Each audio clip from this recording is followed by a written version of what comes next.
Welcome to Freedom Friday. This is your host, the Freedom Doctor, Roman Johnson. And today I'm so excited, y'all. We have an amazing guest. She is a research scientist, a molecular biologist, and in the Ivy League doing it. And even greater than that, she is a community servant and creating a STEM mentoring program for young people and young people of color in particular. And who do we have today? We have Dr. Cagney Coomer in the house. And I want to shout her out for all the amazing work that she does right off the bat. And as I do that, get to know her a little better. So Dr. Coomer, can you tell the audience where you're from and why did you want to become a molecular biologist? How did your background kind of prepare you for that process? So I'm from Kentucky, and I didn't at first. I wanted to be a marine biologist, but I grew up in Kentucky where there's no ocean. And so I'd never seen the ocean in real life, only on Discovery Channel. And on Discovery Channel, the ocean is beautiful, it's crystal clear, all the fish are like these vibrant colors. I was like, I'm gonna become a marine biologist. I'm gonna study the shark. It's gonna be the best life ever. And then the first time I ever saw the ocean in real life, I was like, oh, the ocean is scary. It's deep. You can't see through it. I didn't see any colorful fish. And so I went back to campus and I was like, even though I always wanted to be a marine biologist, I realized that I'm gonna be at the bottom of the food chain if I had a job in the ocean. What else can I do with my life? And my advisor told me I should have a biology major and I should try biology and see what that's like. Wow. So why what made you want to study the tiny world of molecular biology? Like in the lab, did you see some slide or like organism that was like, hey, that little thing that's squiggling on this microscope slide, that looks cool. So you would consider me a developmental biologist? Okay.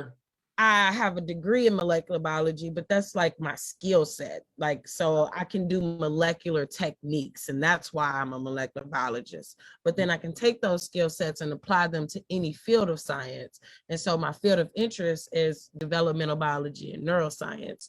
And I use the zebrafish. And the zebrafish is completely clear. So from the moment of fertilization until it's a free-forming fish, you can watch every step. So I've seen like 1 cell, 2 cell, 3 cell, all the way up to the whole developmental process. And if you're looking on a microscope and you just think about like how something can go from one singular cell to a whole organism, that to me is like magic. And I just want to understand how this magic happens. Like it just gets me so excited. Wow, that's so amazing. I do know a bit about the zebrafish as a cancer scientist. I know that the zebrafish is a really common specimen that folk use to look at like cell proliferation and different, tumor as it relates to tumor development. So like that is so cool. Like that's amazing. So you're a Black woman, developmental biologist. So what does a typical day look like for you in the lab at Dartmouth? I come to the lab in the mornings, and the first thing I do is go check on my fish. If I set up crosses to do injections, so I can do like injection experiments. Maybe I'm making a CRISPR mutant and I have to inject the CRISPRs into those embryos, or I'm doing some kind of assay. So I'll set up my crosses, collect my embryos, do injections, and play with the fish in the morning.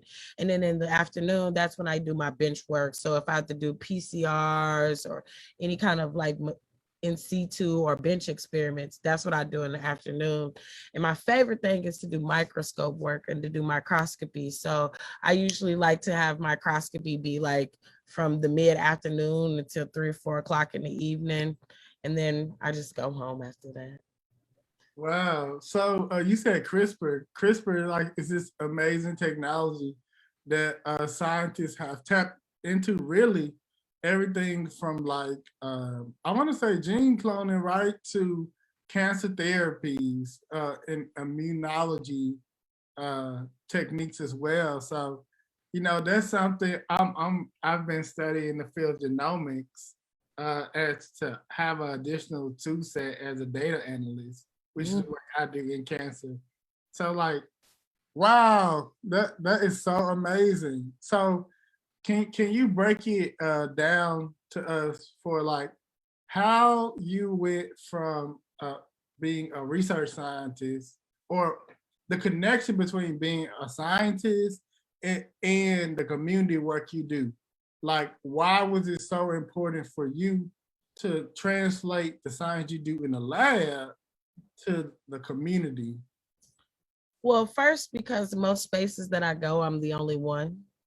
Mm, And when you occupy a space and you're the only one, you always question, why am I the only one? Am I the only one because I'm just so good that they couldn't pick nobody else but me to be in this space? mhm, Or am I the only one because I'm the one that squeaked through the cracks and they couldn't stop? Am I the only one because other people aren't given the opportunities to share this table and these spaces with me? mhm, And then when you become the only one, what happens is by occupying those spaces, you create opportunity. You create mhm, opportunity for somebody else to come through those doors and occupy that space with you. mhm, But what I was learning is that even myself, when I had the opportunity to go through those doors, I didn't have the tool set I needed to occupy those spaces.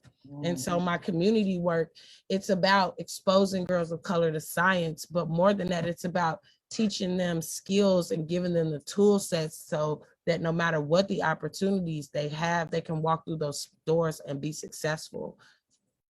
Wow. So, and what is the organization that you do this work called? Can you tell us more about it and like what you said that your work has been to you know, teach science to uh, kids so like one day they can pursue scientific careers. Can you tell us like what this organization is called and like when did you found it? So the name of my organization is Nerd Squad. Wow. It's a STEM nonprofit, and so basically it has like three tiers. Tier one is all about community engagement and exposure. And so we're out in the community and we're putting a black face on a scientist. Because one of the things that when I go in black in my own community and I say I'm a scientist, they're like, what? How did you get into science? Black people aren't good at math and science.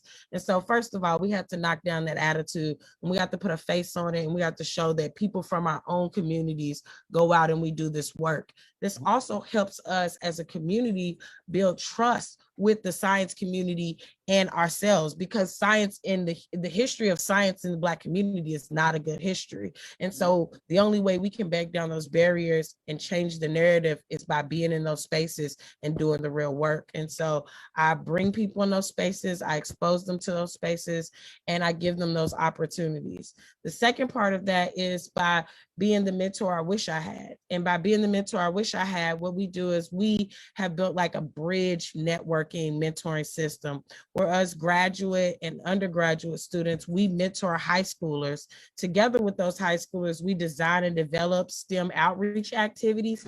And then the high schoolers, they go out into the community and they become the mentors and they mentor and become the experts and teach the middle school and elementary school kids. So then the elementary and middle school kids, they want to grow up and be like the high schoolers, and the high schoolers, they're getting the connections and figuring out how they're going to follow their dreams by building relationships with us. And this networking of mentoring that also not only serves those girls that get mentor, but it also serves our community and builds another way of science and community connection.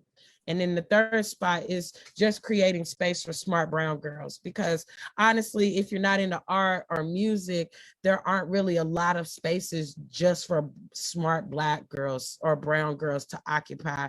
And Nerd Squad creates space for smart brown girls to build community and be together and just be smart and brown and fabulous. Wow, that's so amazing. I want to start with the first point of showing uh, brown brown children spaces where science thrives, right? So can you talk about a space that you've taken your children to show them science and how that looks? We've taken them everywhere. We've taken them to campus where they visited multiple different kind of labs, but we also wanted to expose them to science careers. So like my friend Justin, he is a scientist for a brewery, and he brings the high schoolers to the brewery and teaches them science about how to make beer, how to capture yeast, how they like use the yeast to change the flavor profiles, and how the chemistry works. So we try to incorporate lots of different ways of thinking about science and how science is connected to your everyday life. They always go to farms. We do a lot of farm to table, because if you think about STEM, what better place do you see all elements of STEM in one space besides a farm? And we live in Kentucky. So they do a lot of farm work. They do a lot of farm to table, understanding how food affects your everyday life, whether it's your body and energy, or how where your food comes from, the science of processing food. So we try to incorporate as many ways to expose them to science as much as possible. So last year with our STEM club, our theme was biochemistry, but we wanted to pick a way that we could teach girls about biochemistry with something they can relate to. And so we turned them into cosmetic chemists. They learned all of the science behind making makeup, and then they had to come up with their own brand and develop their own products that they got to sell and advertise to their families and friends. But the only way the families and friends could buy the products is if the students would talk about the science that they use to make their products. Because every middle school, high school girl knows about getting their face beat. We know about makeup artists, but nobody ever thinks about the fact that there is somebody out there that's thinking about what kind of chemicals work best to match your skin tone with the makeup. And are there Black women in those industries right now thinking about those things? And are they doing that science? Are they making sure that we have the right products? Because we should occupy those spaces, and we could do those things, and we could be the decision makers on what is beautiful and how makeup should look and what are good things for our skin. But we have to know that this is an opportunity, and these are kind of the ways we try to show them that these are like opportunities that could be like real life and relatable to what you do every day. That was a Yeah. lot. No, that's excellent. As you were talking, I was thinking about the cosmetic chemist, Madam C.J. Walker. And Exactly. And how they call her an entrepreneur and not a scientist, even though she really was a biotechnician. She took something, built it in her kitchen. It was something to improve people's everyday life. That is what a biotechnician does by definition. But they only call her an entrepreneur, and they never call her a scientist, which is what she was. right, and that is definitely the evidence of sexism, because I think other Black scientists like George Washington Carver. They call him an inventor. They don't call him a scientist. It is racism. They call him an inventor. You actually, if you look back in history, all of the Black people who would be thought to be scientists today are called inventors and entrepreneurs and those kind of things. They are not specifically called scientists. George Washington Carver, they called him an inventor. Wow. Okay. So that's evidence of racism. When I think of whose technology like is known and like what they did, I think we know a lot more instances of like George Washington Carver's science, like in the application of like um, um, peanut butter and other things like that. But when we think about people like Madam C.J. Walker, we just think about like permanent. But she did a lot more in that for like Black skincare and just self care. And Asha, thank you for that correction, great scientist. Because that's something that's so key. Language we use. Language, right? And like just even redefining science, because we come from a people of science, right? Even people who are descended from enslaved Africans in this country, we came from people who knew how to make different poultices and different applications, we'll call it, that could smooth out skin that could heal wounds, that could, change the topical nature of different things, clothing, whether that is building houses. Folks were have been making like different solvent like so like that's fantastic that you're doing this. And I wonder, how has it been as a Black woman scientist translating what you do to the community, but also kind of focusing in, kind of like I would say an African center or like a Black center curriculum. Like how has it been in terms of like getting people to like receive the legitimacy of it? Because I ask this question for this reason, right? I think sometimes science is labeled something that white people only do. White people from in a popular narrative, I'll say it like that, invented the scientific method, right? Invented empiricism, like literally the the way of thinking that verifies truth based on the testing of hypotheses and things like that. And all that is really connected to um, like the scientific method and things like that, to really colonialism and the expansion of empire.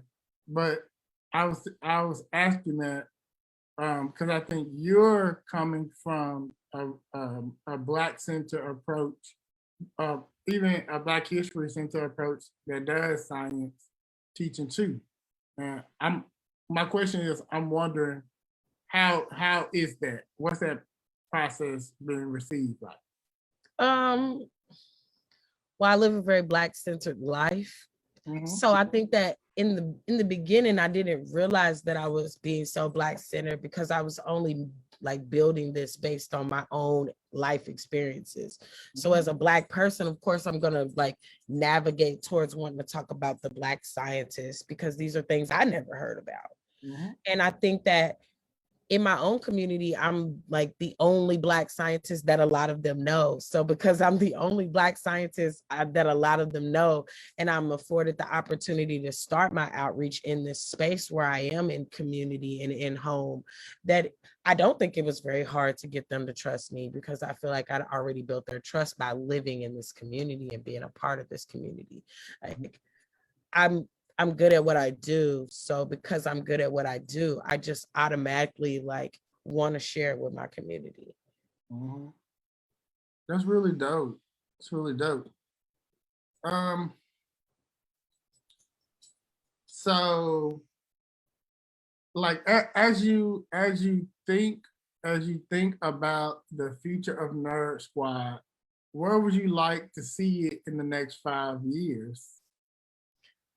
I want there to be a Nerd Squad chapter everywhere I touch down. Like when I walk into a space, I'm thinking about the community and how I can meet the needs of that community.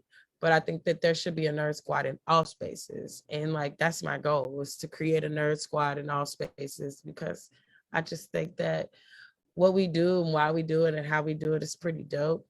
And I feel like I spent a lot of my time in the process of higher education learning a lot of things that I didn't have when I walked through those doors. And I'd rather be on the other end giving kids the tools that they need to walk through those doors.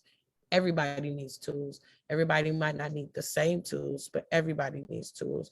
And if the education system hasn't figured out how to tailor education, then we need to tailor the way the kids use their tools to be successful. Wow. And I feel like the Nerd Squad is needed in every city because, like you said, like if a child isn't interested in music or the creative arts, there are not as many outlets to pursue science as an interest. I know I'm thinking about my own child, like I'm in STEM too as a data analyst, as a statistician, an applied statistician in ways because I don't do stats, but I have to think through, you know, population related issues in that language. Um, how like we don't have as many spaces, so like what you're offering with Nerd Squad is amazing, and I'm wondering like, um, do you typically join with other organizations in the work you do, that may serve STEM in general, like STEM education? So I don't believe in recreating the wheel. So if there was already something occupying that space, then we collaborate and we provide support. But if there's not something occupying that space, then there's not something to. I'm not really into stepping on toes. So like I created Nerd Squad in my space because there was nothing to occupy that space. Yes. But Nerd Squad does work all over the country, and we're not always in the lead. Sometimes we're just in a supportive role because we don't always need to be the leader. We don't know every community. We haven't built all of those relationships. Mhm. That's really fantastic, and how you're thinking about that too. And so I'm wondering, like, as a leader of Nerd Squad, have you been like doing this process by yourself, or do you also have co-founders who help you with like the curriculum and, you know, the programming and stuff like that? So Squad is a team. So I founded Nerd Squad, but I'm actually not the director of Nerd Squad. I do not run Nerd Squad. Wow. Nerd Squad is run by this girl named Kayla. And Kayla is the director of Nerd Squad. Kayla does most of the groundwork. She pretty much runs Nerd Squad. I'm just like the one that's like, oh, I had this idea. Can you make it happen? And then she makes it happen. At one point in time, I was the Kayla, but now I'm not. Kayla is the Kayla. And when Kayla is done being the Kayla, someone else will step into Kayla's position and be the director and be on the ground and do the groundwork. My job is to find the money, come up with cool ideas, and figure out how to ways to touch as many people as we can with the cool ideas that we come up with at this point. But yeah. I think that Nerd Squad so there are people who are involved in STEM education. They're the ones that taught me how to like write a curriculum. When I first started Nerd Squad, I just knew how to blow things up. And I would go to different community centers and be like, can I put some goggles on these kids and blow stuff up in front of them? They would be like, yeah, I put goggles on all the kids and I will blow things up, and kids will get so excited. But I didn't even think about teaching them the science behind it. I just was blowing things up because I wanted to show kids science was cool. What better way to show a kid science is cool besides blow things up? Kids like that, right? And so when I was my first year, I had been doing Nerd Squad for 2 years. And then my first year of graduate school, I actually proctored exams with this guy named Justin, who was a STEM ed major. And we just got to talking about Nerd Squad and what I do. And he was like, can I come and see what you do? And he came and saw what I did. And then one day he was like, how about I teach you how to turn this into actual like curriculum and like write it out and like have goals that they can learn and objectives and all of this. And I was like, I don't know how to do none of that. He was like, I'll teach you. And so like I would have an idea and he would like work with me and teach me how to like write it out, make it a lesson plan. What are our objectives? What do they need to learn? He started teaching me about stuff like the 3 million word gap. And so now when we do Nerd Squad, at Nerd Squad, there are always vocabulary words, and we only communicate using those vocabulary words so that we can start making kids comfortable with unfamiliar words, because there's a 3 million word gap between latchkey kids and kids whose parents stay home or have affluent money. And so, one second. You're fine.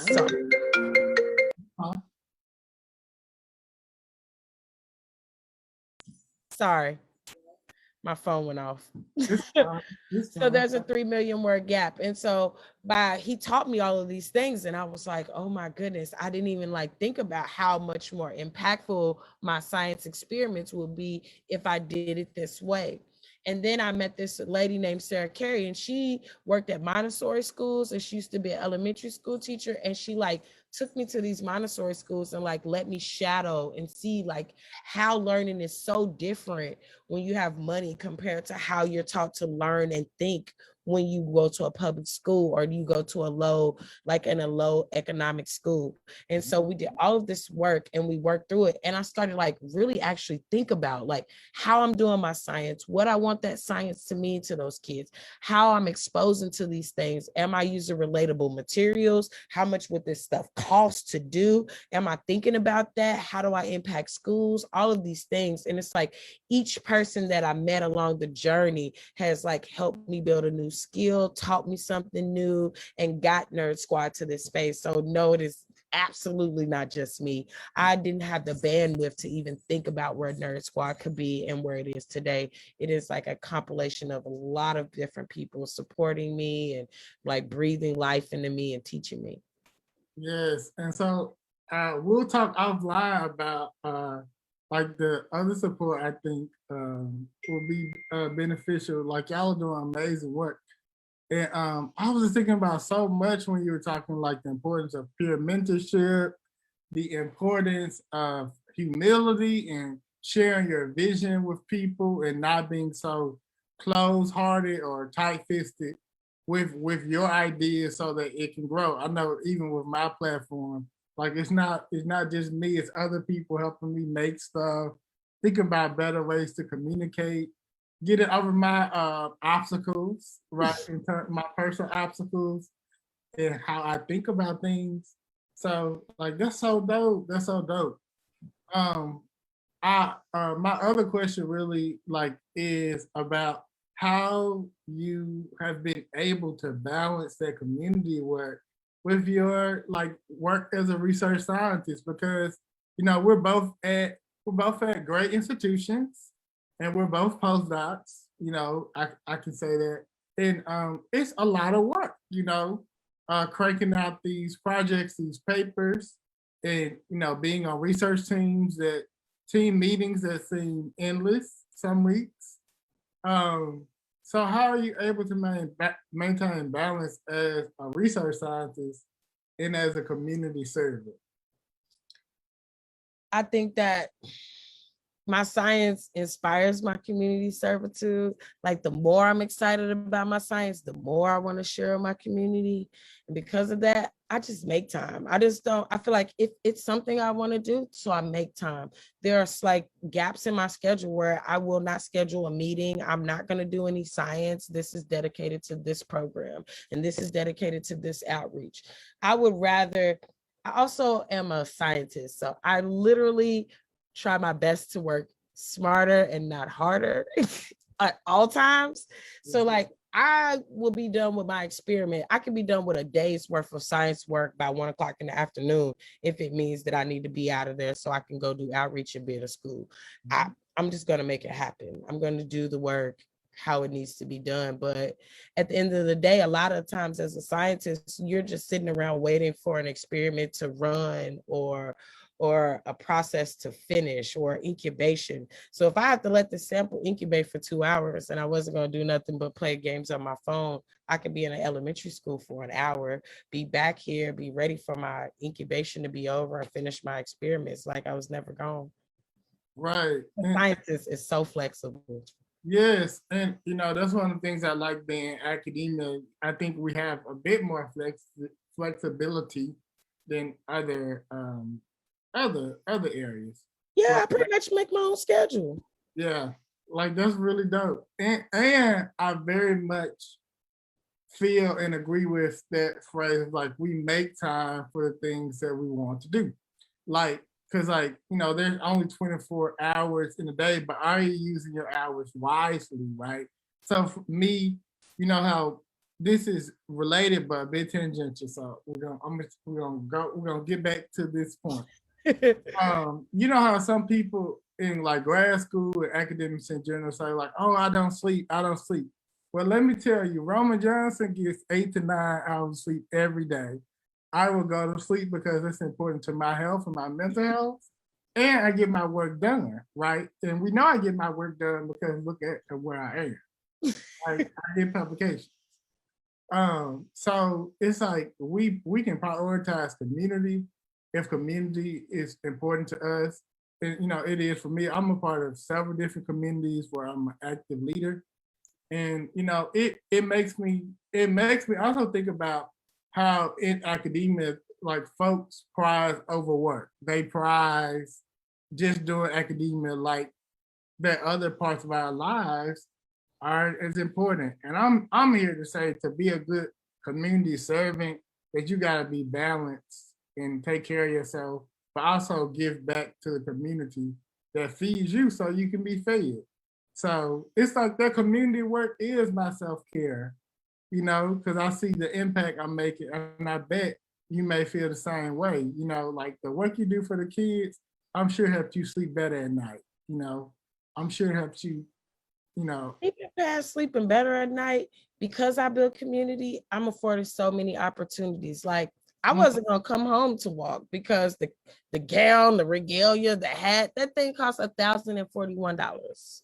Like yeah, seriously, I was like, I'm not gonna come home. I'm not gonna walk because I really just don't have $1,041 to like up for a cap and gown right now, and I don't want to rent one because I don't know where it's been and it's COVID. And somebody was like, well, post your cash app. So I post my cash app. I went to sleep. I woke up with $600 in my cash app. wow, that's amazing. My dad gave me the rest of the money, and I had my cap and gown, everything paid for it, and I Mm, didn't spend a dollar. that's Like amazing. because the community shows up for me. People always ask me like, where does Nerd Squad get money from? Well, I used to run a tutoring program. My tutoring program was 2 days a week, and those kids got snacks every day, and they got a full meal every single day of tutoring. And I never spent a dollar. Mamas would buy the food with their food stamps. Like I would literally come in, and they would be bringing groceries in, put them in the freezer for tutoring, and it'd be like, I got my food stamps. Here goes what you need to last you a month for tutoring.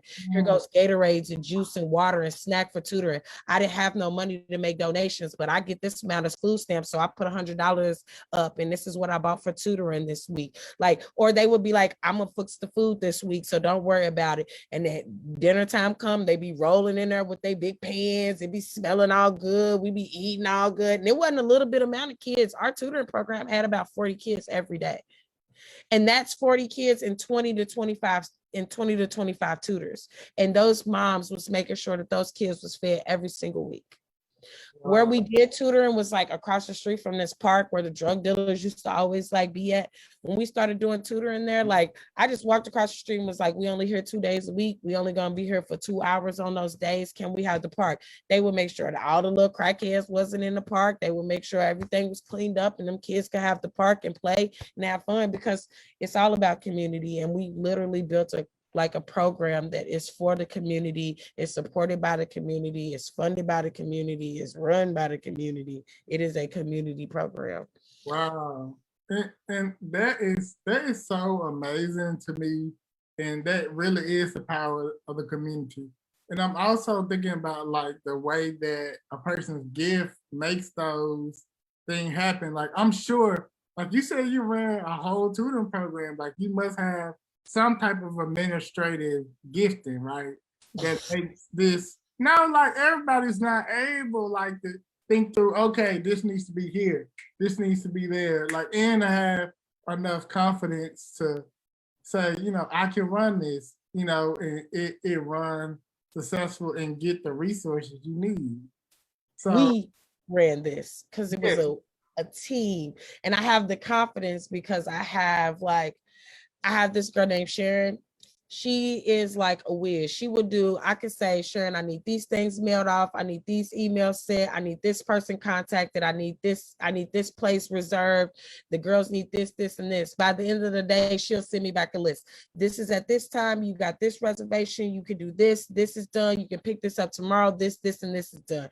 And then I'm like, all right, yes, ma'am. Okay, yes, ma'am. Yes, ma'am. I'll go do that. Thank you. Thank you. Thank you. It's like I do have to dedicate a lot, but I don't have to dedicate a lot, because if I say it, I can't do, people literally just be like, well, this is my skill. How can I help you? How can I apply this skill to this? This is what I can do. What can you do with that?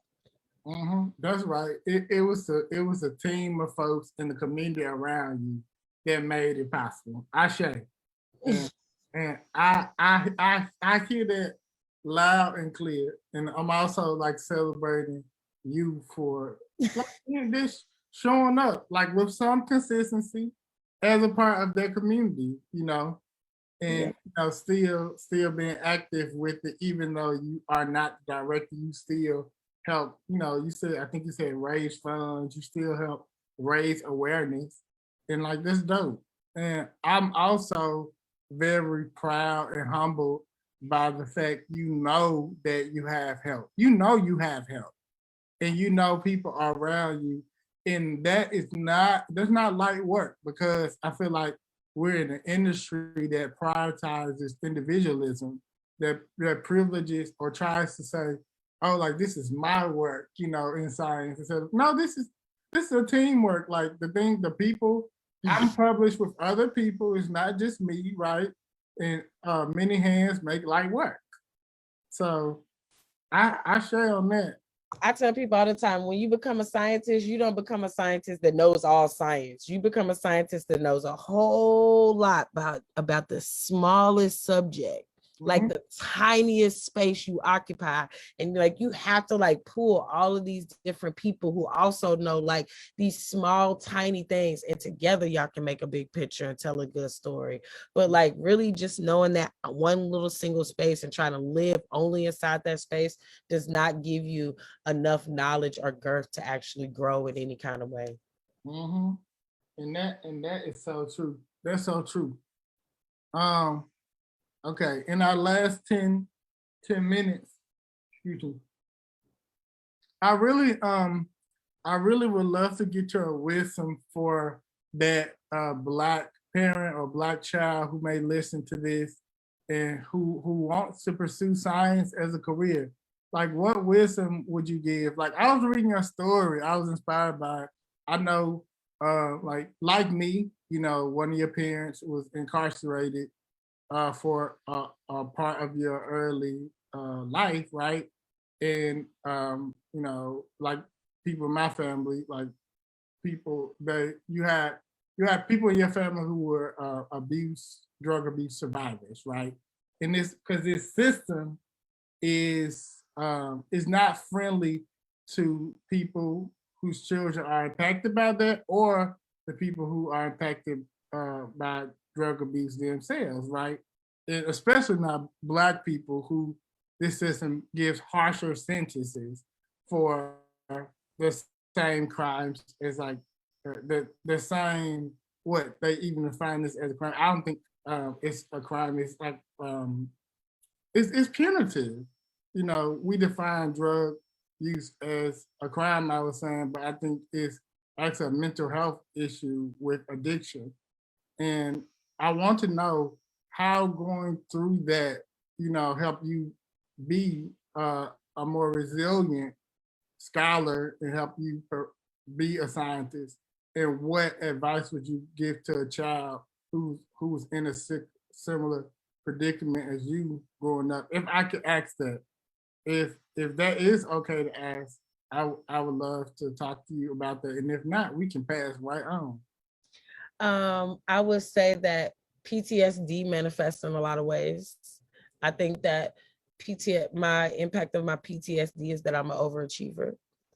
I grew up seeing all the things that I didn't want, so I worked hard to not have those things because those aren't the things I wanted. Sometimes you might not get an example of what life can be, but you do get examples of what you don't want life to look like.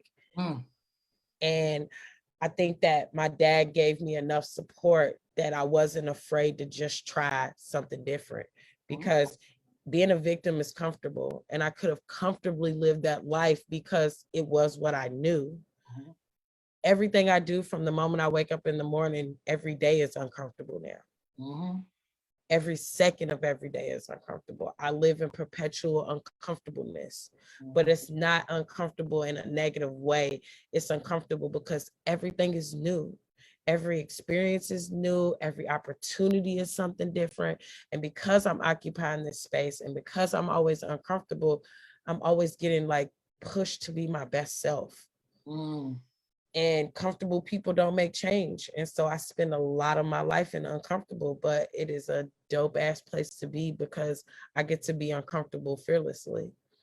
And my advice to anybody is to be fearless in your uncomfortableness, because by being fearless in your uncomfortableness, you will allow yourself to be pushed to a place that is your best self. That what an amazing answer. What an amazing answer.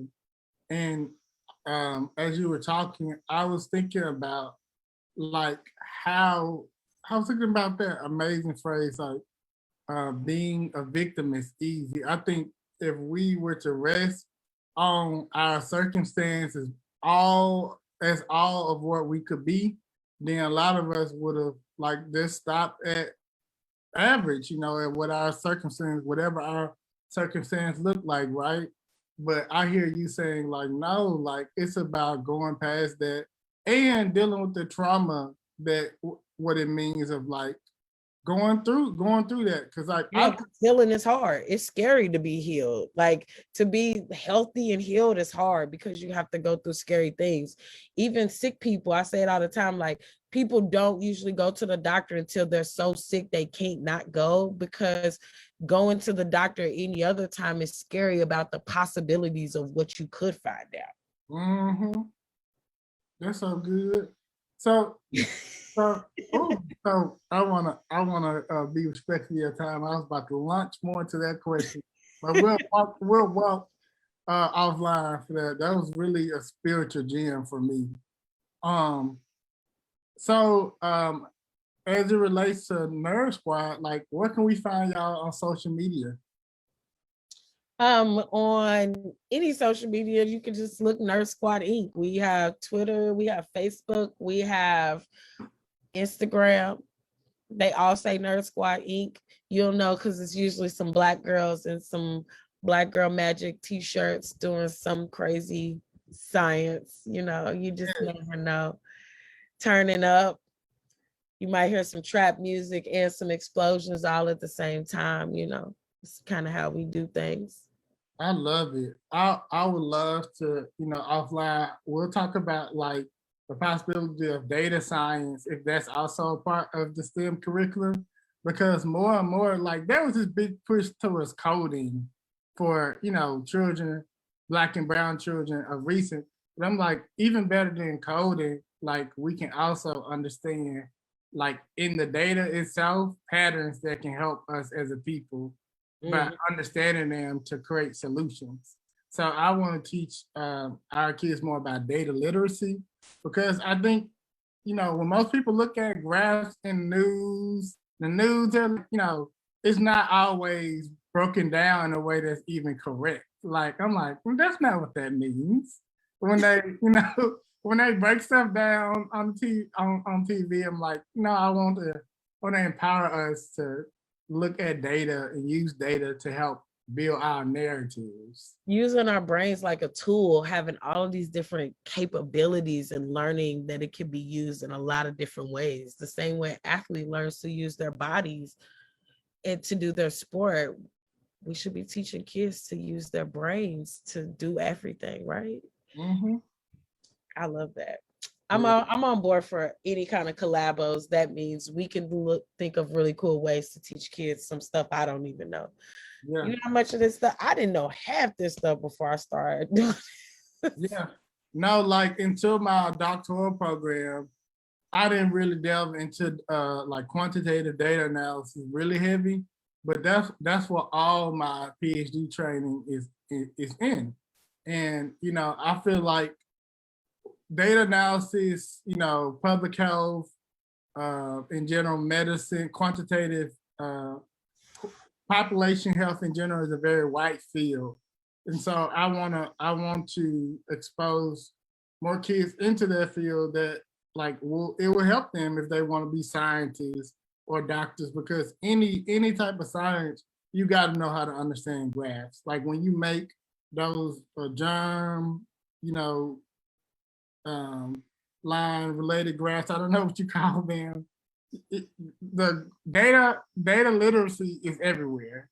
Mm-hmm. So I'll share on that. Like it's been so wonderful to have you on here. Thanks for inviting me. No problem, no problem. And I'm gonna follow up with you offline about some ideas about how I would like to contribute to what you all are doing with Nerd Squad. I And love that. yeah, and even like funding nonprofit opportunities that I've read. And I at first when I was reading this, I was like, I don't know anybody who does that, but now I do. Like it's a lot of NSF related grants, I think, for nonprofits that do this type of work.